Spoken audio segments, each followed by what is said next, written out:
അകത്ത് പ്രകാശമുള്ളവനാണ് ഭാരതീയൻ. സ്തോത്രം. ഇനി ത്രിവർണ്ണ പതാക, മുകളിൽ കുങ്കുമം, അടിയിൽ പച്ച, നടുക്ക് വെള്ള. എന്താ കുങ്കുമം? ധീരതയെയും ത്യാഗസന്നദ്ധതയെയും സൂചിപ്പിക്കുന്നു. അടിക്കാനും ഇടിക്കാനും തല്ലാനും കുത്താനും കഴിവുള്ളവനാണ് മുകളിൽ കാണുന്ന ഈ കുങ്കുമം.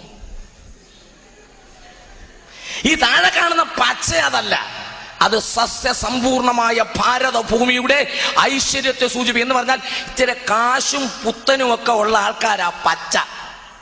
പിടി കിട്ടിയോ? പക്ഷെ നടുക്കത്തെ വെള്ളയുണ്ടല്ലോ, അത് നമ്മളാ. മനസ്സിലായവർക്ക് ആ ദൈവത്തെ സ്തുതിക്കുന്നു. വെള്ള നടുക്ക് വന്നതിനാൽ ദൈവത്തെ വാഴ്ത്തുകയാണ്. ദേശീയ പതാകയുടെ നടുക്ക് വെള്ള കൊണ്ടുവന്ന എന്റെ ദൈവത്തിന് സ്തോത്രം. വെള്ള കൊണ്ടുവന്ന എന്റെ ദൈവത്തിന് സ്തോത്രം. തീർന്നില്ല. ഈ ചക്രം ഉണ്ടല്ലോ, ഈ അധികാരത്തിന്റെ ചിഹ്നം അശോകചക്രം, അത് വെള്ളയല്ല. അത് പച്ചയ്ക്കും കൊടുത്തില്ല, കുങ്കുമത്തിന് ദൈവം കൊടുത്തില്ല, അത് വെള്ളയ്ക്കാ വന്ന ഗ്ലോറി. ഇനി കേൾക്കണോ?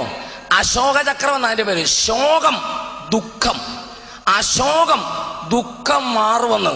അപ്പോൾ ദുഃഖം മാറണമെങ്കിൽ വെള്ളേ വരണം. നീ പച്ചയാണേലും വരണം, കുങ്കുമമാണേലും ദുഃഖം മാറണേ വെള്ളേ വരണം. ഹല്ലേലൂയ.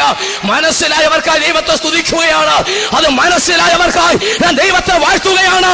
ഇന്ന് രാത്രി നീ വെള്ളയിൽ വരണം. അതിന്റെ അർത്ഥം യേശുവിൽ വരണം. യേശുവിൽ വരാതെ നിനക്ക് പ്രകാശം കിട്ടുകയില്ല. Praise the Lord. ആമേൻ.